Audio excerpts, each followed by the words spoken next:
Hello Palians and welcome back to my channel. I have been utterly obsessed with the new spring furniture and the new flowers, and I have been going to town making some little builds using all of these new items of furniture, and I wanted to share them with you today to hopefully give you some inspiration for everything that is new in the game. Let me know what you're doing with all of the new furniture and all of the flowers in the comments below, but without further ado, let's get to looking at these builds. The first build I wanted to show off to you is a Tulip Field. Immediately when I saw these, they reminded me of Holland and all of the flat plains with the windmills, so I tried to recreate that in Palia. I used 3 of the windmill options, which you can purchase more of in City Hall if you're wondering how I got them. And then I just really went to town with the red feel, with all of the tulips. There's some deer in the background, some little trees, and then there is a picnic area in the center, which I of course decided to add in some fairy lights just to make it feel like a little bit more whimsical. There is also some good use of the new wheelbarrows from the spring decor set. I've put them either side, and then we've got the kind of potted tulips overflowing out of them. I absolutely love that. This build is really nice. It's a really great way to kind of fill up a big space. You are going to need a lot of tulips, but I think it's worth it, and it's just whimsical and very, very cute. The next thing I wanted to recreate is something that I've seen a lot of people do nowadays. It's quite an in thing, a trend, and that is to create a little bit of a fake pond on your island using some of the rugs. Just customize them to the shore design, and then I've added in a little border of the little stepping stones and obviously some foliage around. I really wanted to do this because I wanted it to be like a home for Frogbert. So Frogbert of course has to feature here, just over there in the corner, just enjoying life. And then someone in stream also suggested adding in a chapper. That chapper is swimming and not drowning. This little technique did involve a little bit of a help from a friend. We kind of had to put the 2 rugs down at the same time because they do overlap. And then in order to hide that line, I used the chapper fountain from the referral rewards, which I think looks great as well. You can do this with just 1 blanket if you don't have a friend, but I think the 2 makes it look really nice. And if you wanted to, you could even flow it round, make it into more of a whole river scenario. The Grimlickin tails and also the Forsythia are kind of my favourite flowers to use here, but I did add in some tiger lily ones as well. Just love this whole area. It's very cute. Great little filler area for your plot. All of the flowers got me thinking, I'm going to need a garden shed for replanting all of my little sprouts and things. So I decided to make a little bit of a garden shed area. Yes, that is a portaloo. It's not a portaloo in this scenario though. That is like a little shed for all of your tools and things to go in. So we've got that. We've got the little workbench.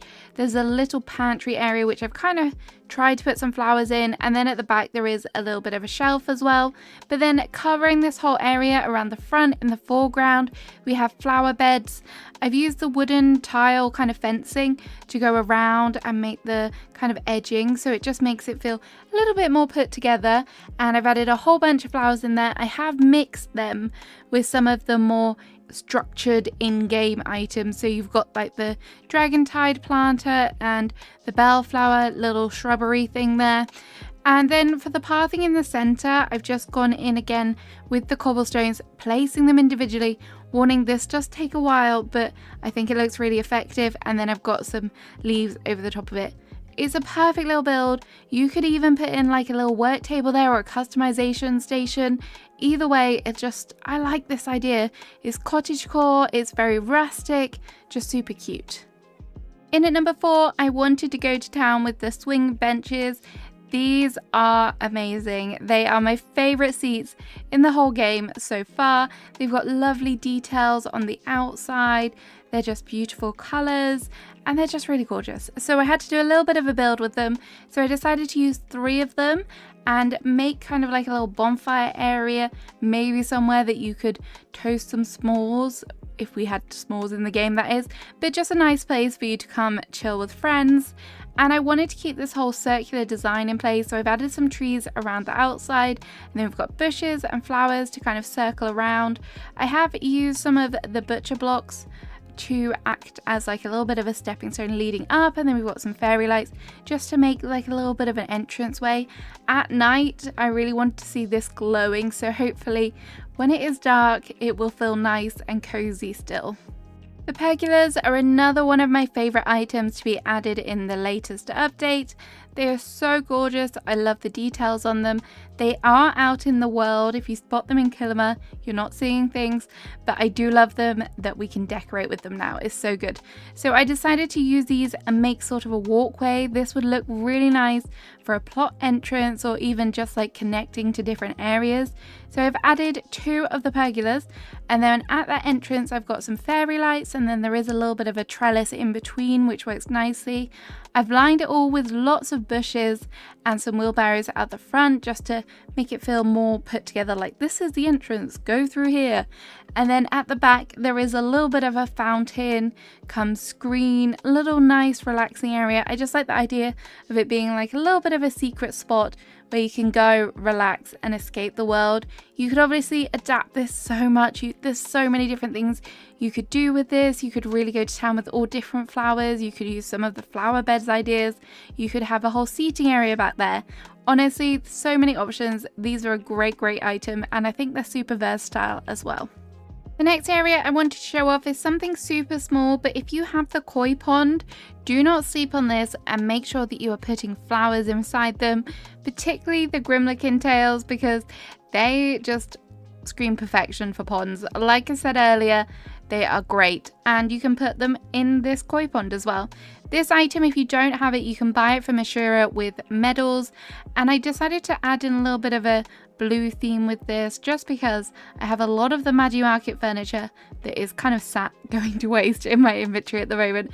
So we've got a little bit of a dragon, some lighting, and then I did customize that little archway in the shore color, so it just all ties in really nicely.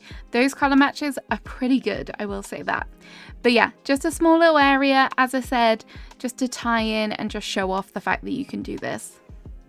Next up, I just wanted to experiment a little bit with some flower beds. So as you saw earlier, I was using the wooden tiles on the edge, but this one I've actually placed a little rug underneath, which is in the autumn customization way. And this kind of, I wanted it to look like soil. It doesn't really look like soil, but it's as close as we're gonna get. And then I just thought this kind of design would look really nice for maybe an area outside a home or running alongside. Just something a little bit kind of more fancy than just shoving down a bunch of flowers. Having it more elegant, more sophisticated, mixing in all of the different foliage elements.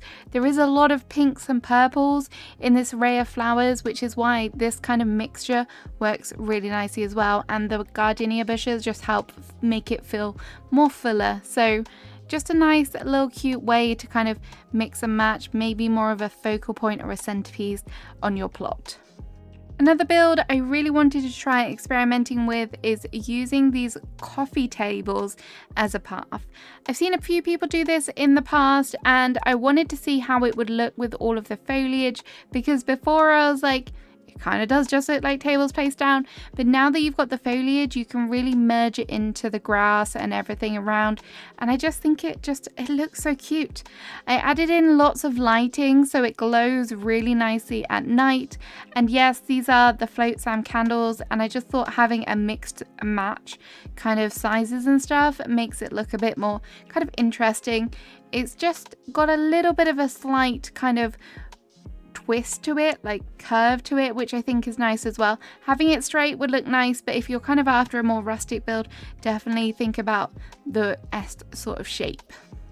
Another thing I really wanted to show off is the fact that you can put plants into the area outside the gazebo.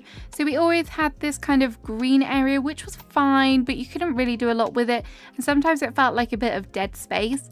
But now you can actually put bushes and flowers inside it, and I love that.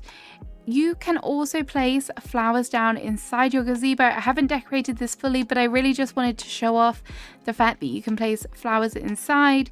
You can also put a rug underneath and then put the flowers on top if you did want to kind of try that trick of making it look a little bit foily. The downside is you can't actually place any fencing in here, so I did try putting in some of the little stones to try and make like a border around the whole kind of area, and it didn't work. But I do think that having the flowers in here is still a nice little touch, and I'm sure you can be super creative with this. I just wanted a nice little centerpiece. And at number 10, I just wanted to show off how the flowers and everything can really add to your existing builds. So this area was originally my home. It's now going to be my museum, but I made this whole like elegant kind of white and purple entranceway with the fountain and the different kind of walls and shrubbery and everything, but I really knew it was missing something. And then when we had the flowers, I've just gone to town adding in everything that kind of matches this whole color palette just everywhere I can. I've got bushes, I've got little flowers dotted around the fountain, so I really feel like this helps finish off the whole area, and it's not just relying on furniture that can be crafted, and it just adds nice little pops of color everywhere. So gorgeous way. Don't forget, go back to your builds, revisit them, maybe add lots and lots of flowers. It will definitely help them out. So there we have it. There are some garden ideas, plot ideas for you to go ahead and work on with these gorgeous flowers that we now have in the game. I hope this was helpful. Please let me know in the comments what you're doing with the flowers. Have you come up with something super creative? Because I know you guys are. I'll see you again soon with another video, and have a great rest of your day. Bye bye.